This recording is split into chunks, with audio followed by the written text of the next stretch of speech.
Halo, apa kabar semua? Pada kesempatan kali ini, kita akan membahas sebuah film yang berjudul Successor yang dirilis pada tahun 2024. Film ini menceritakan tentang seorang anak lelaki yang diajari hidup miskin meski sebenarnya orang tuanya tajir melintir. Mereka sengaja melakukan itu semua agar kelak sang anak bisa menjadi pewaris sempurna untuk perusahaan besar mereka. Ingin tahu keseruan ceritanya? Daripada membuat kalian semakin penasaran, langsung saja ke alur ceritanya. Awal film diperlihatkan seorang bocah yang bernama Ma Jie sedang melakukan beberapa pekerjaan rumah. Ia juga terlihat menyiapkan obat untuk neneknya. Di sisi lain, seorang guru bersama seorang pria mendatangi rumah Jie. Maksud kedatangan mereka adalah untuk memberi bantuan berupa tempat tinggal dan sekolah gratis. Orang tua Jie menolak bantuan itu dengan berkata jika mereka sudah merasa cukup dengan kehidupan yang mereka jalani. Akhirnya, sang guru dan pria itu pun pergi.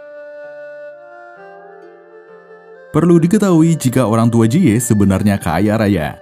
Hal ini terlihat ketika mereka pergi menaiki sebuah mobil mewah ke suatu tempat. Berikutnya, Jie bersiap untuk berangkat sekolah. Ia pun berpamitan kepada neneknya. Setelah keluar dari rumah, neneknya segera mengamati Jie dan melaporkan kepada tim pengawas yang lain.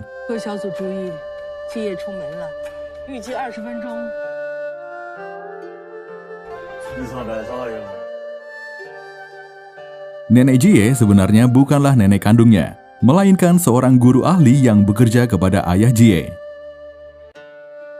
Saat berangkat, Jie berpapasan dengan turis asing yang menanyakan lokasi kantor pos menggunakan bahasa Inggris. Ia pun bisa menjawab pertanyaan turis itu menggunakan bahasa Inggris. Excuse me, is there a post?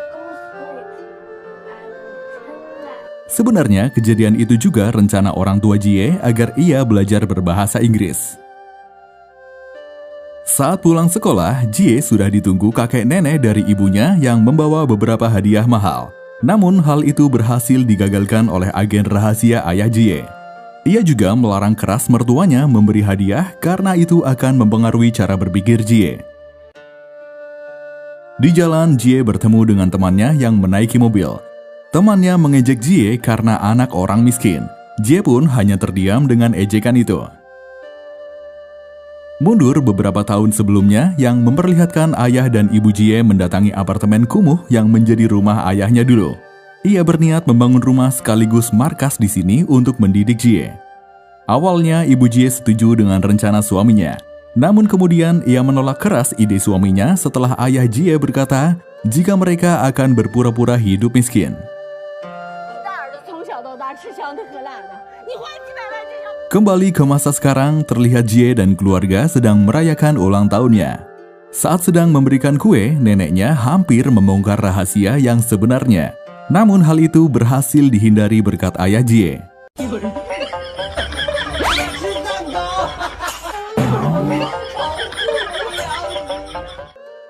Kemudian saat hendak pulang, kakeknya memberikan sejumlah uang kepada Jie agar digunakan untuk bersenang-senang.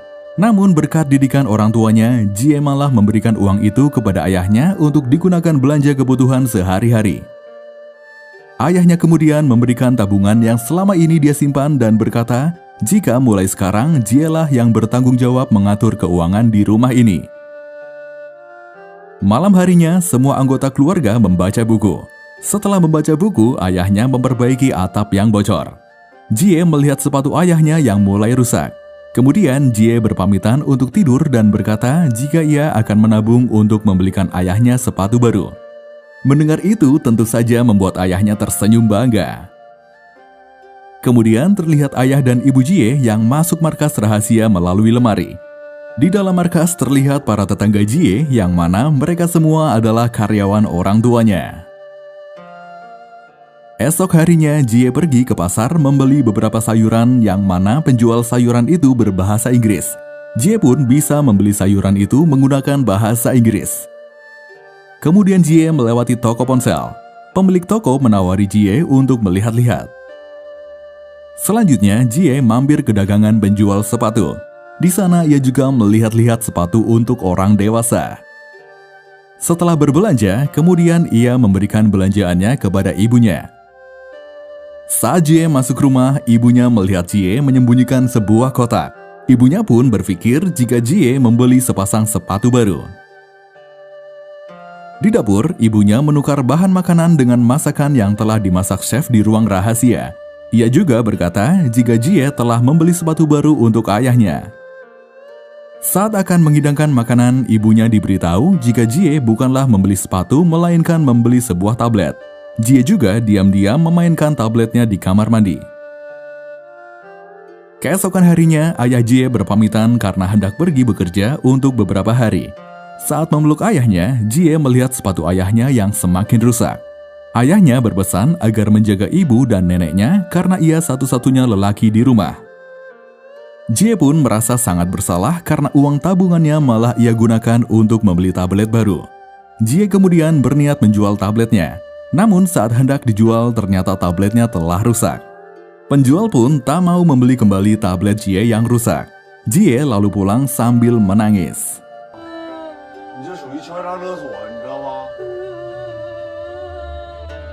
Saat berjalan pulang, Jie melihat restoran yang memberikan cemilan gratis kepada pelanggan yang mengantri. Melihat itu, ia lalu mengajak ibu dan neneknya untuk makan di restoran itu.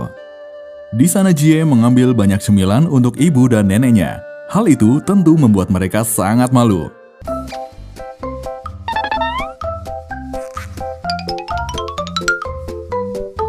Mereka lalu kabur dan berkata kepada Jie jika penyakit neneknya kambuh. Malam harinya, si nenek menasehati Jie agar menjadi orang hebat saat dewasa nanti. Ia bahkan berpura-pura batuk darah agar lebih terlihat dramatis. Esoknya, Jie berkeliling mencari botol dan kaleng bekas. Saat ia sedang mencari, tiba-tiba teman sekolahnya muncul dan merundung Jie.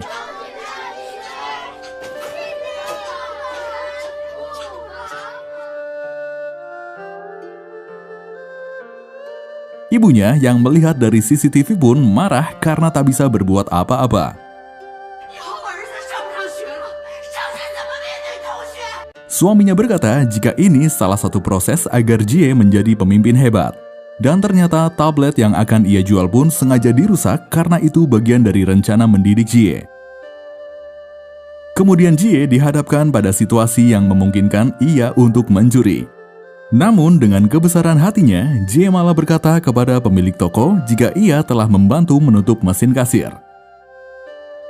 Di sisi lain, salah satu karyawan yang tak tega melihat Jie lalu sengaja menaruh beberapa botol bekas di dekat tempat sampah. Tak lama, Jie pun datang dan mengambil botol itu. Kemudian datang orang asing yang hendak membeli botol yang dibawa Jie. Awalnya, para karyawan berpikir jika orang itu salah satu utusan guru bahasa Inggris. Orang itu bahkan mengajak Jie makan di sebuah hotel besar. Lalu orang asing itu membawa Jie menemui seseorang yang mana ia adalah kakak kandung Jie yang bernama Dajun. Namun Jie masih belum mengetahui jika orang itu adalah kakak kandungnya. Di tempat lain, salah satu karyawan yang kembali kemudian berkata jika Jie bersama guru bahasa Inggris. Namun si nenek berkata jika hari ini tidak ada bahasa Inggris. Sontak mereka pun panik dan segera menyusul Jie ke hotel. Mereka lalu menangkap si orang asing dan Dajun.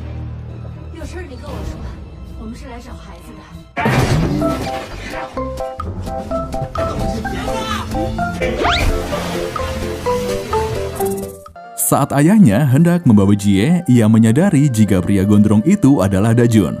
Karena hal itu, akhirnya mereka meminta Dajun agar tetap menjaga rahasia ini.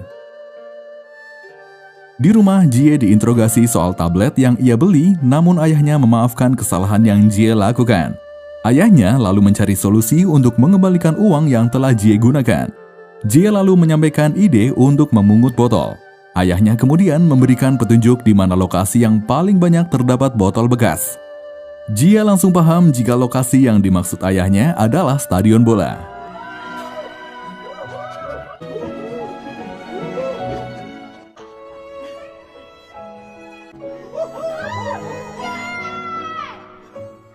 Jie dan keluarganya pun kegirangan mengumpulkan ribuan botol itu yang mana ternyata ayah Jie sebenarnya menyewa keseluruhan stadion. Hari berikutnya Jie berangkat sekolah dengan berlari. Hal itu menarik perhatian pelatih lari profesional. Di sisi lain, ayahnya sangat senang dengan sepatu baru yang dibelikan Jie.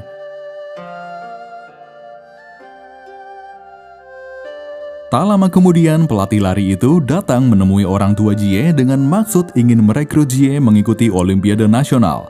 Melihat Jie yang bersemangat, akhirnya membuat ayahnya luluh dan mengizinkan Jie mengikuti pelatihan. Di markas, mereka lalu membahas soal izin yang ayahnya berikan tadi. Ayahnya lalu berkata jika ia akan mencari cara agar Jie tidak jadi mengikuti Olimpiade Nasional. Kemudian saat Jie tidur, ayahnya mengoleskan sesuatu ke kaki Jie yang mana saat Jie bangun kakinya menjadi mati rasa. Hal itu langsung membuat panik hingga neneknya lupa berdiri memberikan kursi rodanya.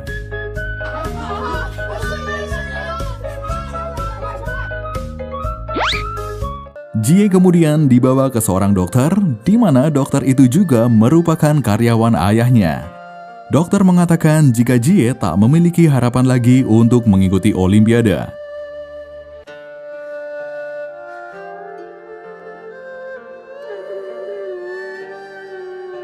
Saat pulang, ayahnya menasehati meski Jie tak bisa menjadi atlet, namun masih ada hal lain yang mampu membuatnya mencapai kesuksesan, yaitu lulus dari Universitas Tsingbei.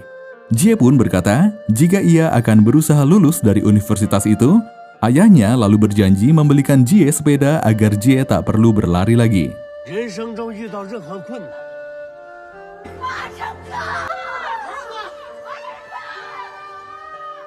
Beberapa tahun kemudian, Jie tumbuh jadi anak SMA yang tampan.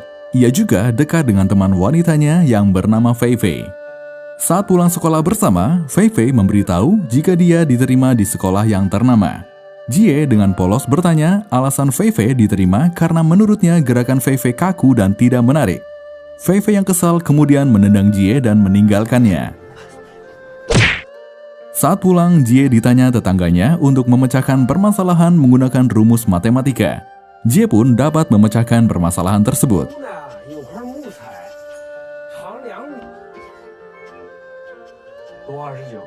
Kemudian saat hendak masuk rumah, Jie mendengar percakapan orang rumah yang membicarakan soal biaya kuliahnya di masa depan. Mendengar pembicaraan itu membuat Jie makin semangat belajar. Besoknya saat pelajaran di kelas, guru yang mengajar sedang diawasi untuk promosi jabatan wakil kepala sekolah. Namun karena pertanyaan Jie yang kritis malah membuat guru itu tak jadi naik jabatan, sehingga si guru pun menghukum Jie dengan cara tidak dibolehkan mengikuti jam pelajaran sore. Jie lalu memutuskan pulang lebih awal. Di perjalanan pulang, ia tak sengaja melihat neneknya bermain basket yang membuat neneknya panik dan segera kabur dari Jie.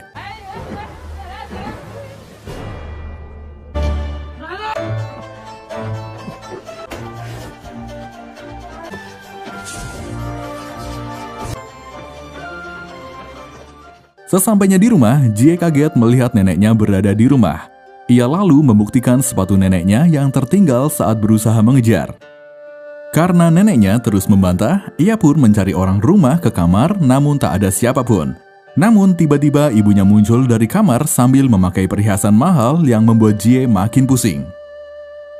Jie lalu menceritakan kejadian itu kepada ayahnya, namun ayahnya berkata mungkin Jie kelelahan karena terlalu sibuk belajar. Karena kejadian tadi siang, akhirnya ayah Jie menggunakan plan B, yaitu memindah sang nenek ke divisi dalam markas. Esok harinya, Jie mendapati rumahnya sepi. Ia lalu melihat foto neneknya terpasang di dinding. Ayahnya lalu menjelaskan jika neneknya semalam meninggal karena sakit yang dideritanya. Ayahnya kemudian meminta Jie untuk menghadiri acara pemakaman neneknya. Di tempat lain, semua orang sedang bersiap dengan acara pemakaman si nenek. Tak lama kemudian, Jie datang dan semua orang sudah siap di posisinya masing-masing. Jie pun menangis melihat neneknya yang wajahnya terlalu pucat. Ia berkata jika ia belum bisa membelikan rumah untuk neneknya. Mendengar hal itu, si nenek pun terbawa perasaan karena ia sudah menganggap Jie seperti cucunya sendiri. Puncaknya saat si nenek hendak dibawa pergi keluar ruangan, ia pun bangun mendengar Jie yang menangis histeris. Namun berkat ibunya hal itu bisa dihindari.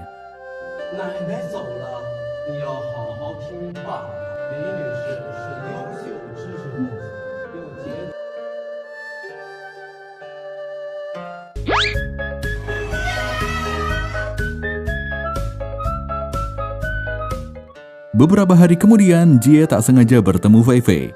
Ia lalu menceritakan soal ia yang melihat neneknya sebelum meninggal dan ibunya yang muncul entah dari mana menggunakan perhiasan mahal. Mendengar itu, Fei Fei berspekulasi jika ibu Jie mungkin berselingkuh. Prasangka Jie semakin kuat saat mereka makan bersama, apalagi saat melihat ibunya yang masih cantik sedangkan ayahnya terlihat tua. Suatu hari, Jie yang sedang di kelas ditelepon Fei Fei yang berkata jika ia melihat ibu Jie pergi bersama pria lain. Sontak Jie segera menuju ke alamat yang Fei Fei berikan. Di rumah yang dimaksud, orang tua Jie dan kakaknya sedang berdiskusi soal cara mendidik mereka kepada Jie. Tak lama kemudian, Jie sampai dan segera mengetuk pintu rumah. Saat membukakan pintu, ibunya mengajak Jie masuk dan menjelaskan jika ia dan ayah Jie bekerja pada pemilik rumah tersebut. Sementara Dajun dipaksa sembunyi di lantai 2. Lalu Jie mengatakan kepada ayahnya jika ia nampak tak asing dengan rumah itu, apalagi saat ia melihat sebuah kolam renang. Kemudian terlihat Dajun menuruni tangga dalam keadaan terikat. Ayahnya pun segera mengalihkan perhatian Jie agar tak melihat Dajun. Namun Dajun semakin mendekat yang membuat sang ayah terpaksa menarik Jie hingga jatuh ke kolam. Setelahnya, Jie berjanji kepada ayahnya jika ia berusaha masuk Universitas Singbei. Beberapa hari kemudian terlihat Jie berpamitan ke orang tuanya karena hendak mengikuti ujian masuk Universitas Singbei. Namun orang tuanya malah merasa aneh dengan perilaku Jie. Di sisi lain terlihat Dajun yang sedang membeli beberapa peralatan. Ia juga mulai melatih fisiknya seperti akan mempersiapkan sesuatu. Selanjutnya terlihat orang tua Jie yang mendapatkan laporan nilai ujian masuk milik Jie. Tak disangka nilai Jie mendekati sempurna yang membuat mereka sangat bangga, terlebih hanya tinggal beberapa poin saja agar Jie bisa diterima di Universitas Singbei. Keesokan harinya Jie diantar orang tuanya mengikuti ujian akhir masuk Universitas Singbei. Di dalam kelas Jie mulai mengerjakan soal yang ia dapat. Kemudian saat ujian selesai, orang tua Jie tak dapat menemukannya, bahkan hingga kampus itu sepi. Alhasil mereka pun memilih kembali ke markas. Di markas mereka dikejutkan dengan penemuan tas Jie yang berisi fotonya yang dilakban bagian mulut. Salah satu karyawan berpendapat jika orang yang melakukan ini adalah musuh ayah Jie. Namun ayah Jie merasa jika ia tak memiliki musuh. Lalu ia teringat jika orang yang membencinya hanya Dajun. Kemudian karyawan yang lain mengatakan jika ia mengetahui lokasi tersebut. Akhirnya mereka semua segera menuju lokasi yang dimaksud. Dari tempat ketinggian terlihat seseorang sedang mengamati mereka semua yang mana orang itu ada Jie. Ternyata ingatan Jie kembali saat ia terjatuh ke kolam renang dan melihat gambar seekor merpati. Ia juga menyadari jika selama ini para tetangga selalu mengamatinya. Bahkan saat menggeledah lemari orang tuanya, tanpa sengaja ia menemukan lift yang menuju ke markas orang tuanya. Jie pun semakin yakin jika selama ini ia selalu diawasi. Karena hal itulah, ia membuat rencana dengan mengikuti ujian masuk universitas dan membuat seolah-olah dia diculik seseorang. Saat semua sibuk mencarinya, ia lalu memberanikan diri memasuki markas orang tuanya. Di sana ia pun menemukan kebenaran jika selama ini ia selalu diawasi dari segala sisi. Dan yang paling membuatnya terkejut adalah semua tetangganya adalah karyawan orang tuanya, termasuk neneknya. Kemudian neneknya muncul dan meminta maaf kepada Jie. Orang-orang juga kembali ke markas. Ayahnya kemudian menjelaskan yang sebenarnya terjadi, yaitu ia ingin memiliki pewaris yang telah siap dari segala aspek. Ayahnya juga berkata jika Jie bisa mencoba ujian masuk tahun berikutnya. Para karyawan juga menyemangatinya, namun Jie tak menunjukkan ekspresi apapun. Ia lalu berjalan keluar markas yang diikuti ayahnya dan orang-orang. Sepanjang berjalan, ayahnya mengungkapkan isi hatinya, namun Jie hanya diam tanpa berkata apapun. Kemudian saat sampai gerbang keluar, Jie hanya tersenyum dan berkata jika ia hanya ingin berjuang dengan kemampuannya sendiri. Ia lalu membuka gerbang dan berlari. Kini Jie merasa bebas dan tak dikendalikan oleh orang tuanya. Di sisi lain, Dajun ternyata menaiki sebuah puncak gunung demi memuaskan perasaannya. Di akhir film diperlihatkan Jie mengikuti sebuah maraton, namun saat melihat botol bekas, jiwa miskinnya pun muncul dan ia memungut semua botol itu.